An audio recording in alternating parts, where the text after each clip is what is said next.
trig. What does trig sound like compared to something else you know? Triangle, right? So it's actually something to do with the geometry of triangles. Okay, so what do we know about triangles itself? We actually know quite a bit. Let me label this A, B, C. We know this. Pythagorean theorem. Okay. We also know, if I draw a line like that, okay, let me label this X, Y, C. Okay, we also know that, for example, X over A is equal to Y over B, which is equal to Z over C. This is from similar triangles.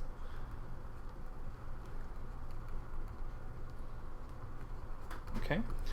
Now, trig is another way of talking about this in particular, the ratio. So we're going to introduce some new words, and I'm going to have to tell you carefully what they mean.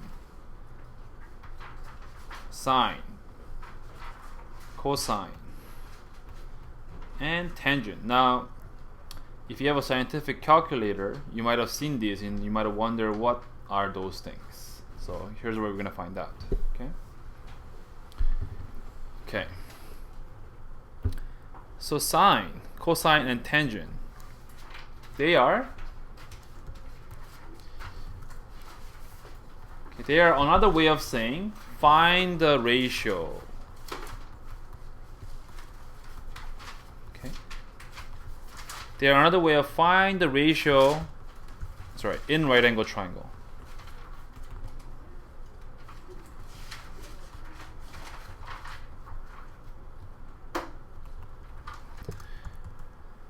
So here's what we have to do. Sine actually means to find the ratio of a particular, so we actually always need to put an angle here right after sine. Okay, so let me label that theta. Theta is a popular letter for angle. Okay, sine of theta. Now sine of theta is always, okay, so referring to the angle theta, we call this side at the back here opposite, because it's opposite to the angle. We call this side here adjacent. Adjacent means beside, because it's beside the angle. And we call this longest side on the right angle triangle always hypotenuse.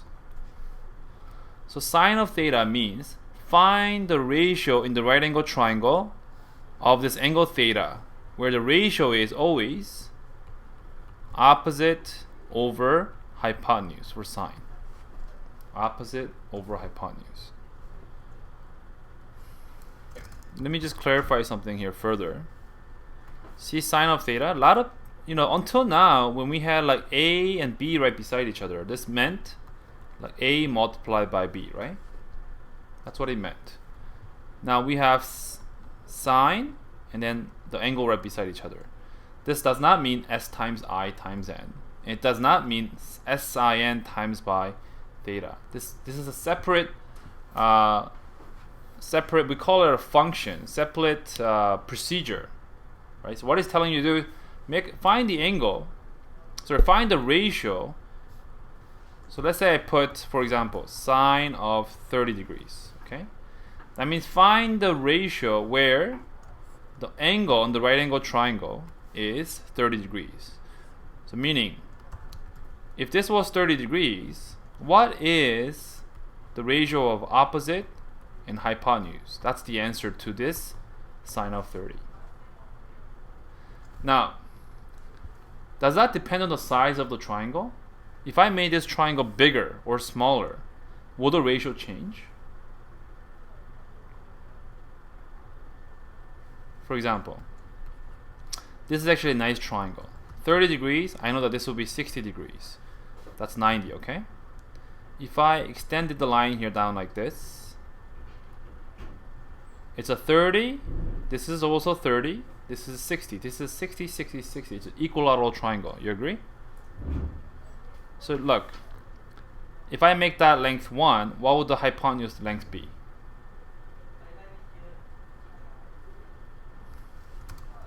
Remember, it's an equilateral triangle. If this is 1, this will be 1, so that will be 2.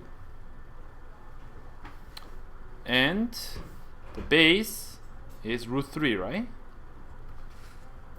And I got that from using Pythagorean theorem.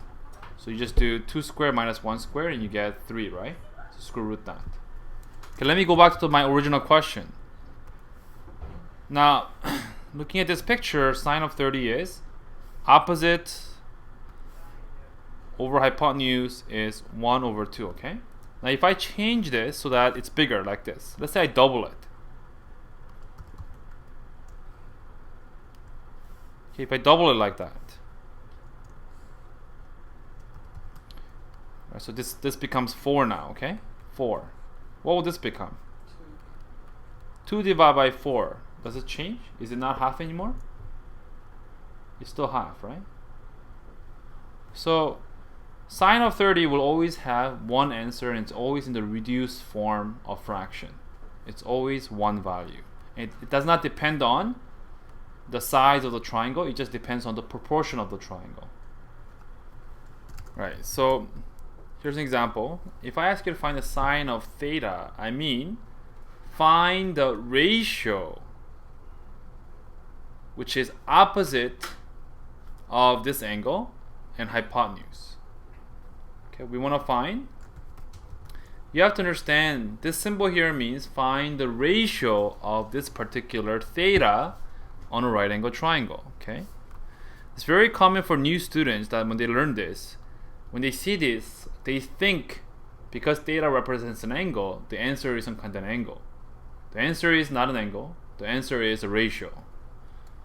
So we're looking for this ratio, right? The height, the opposite, divide by 13. So right now we don't know this, the opposite, but we know the hypotenuse, 13.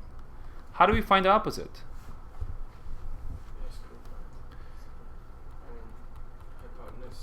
Yes, Pythagorean theorem, right? You get opposite squared is going to be 13 squared minus 12 squared. Okay? So opposite is going to be, look, I'm going to do difference of squares that Claire likes a lot. Look how nice it is. 13 minus 12, 13 plus 12. I'm going to square root that. What's 13 minus 12? 13 plus 12? This is 5. Therefore, sine of theta is 5 over 13.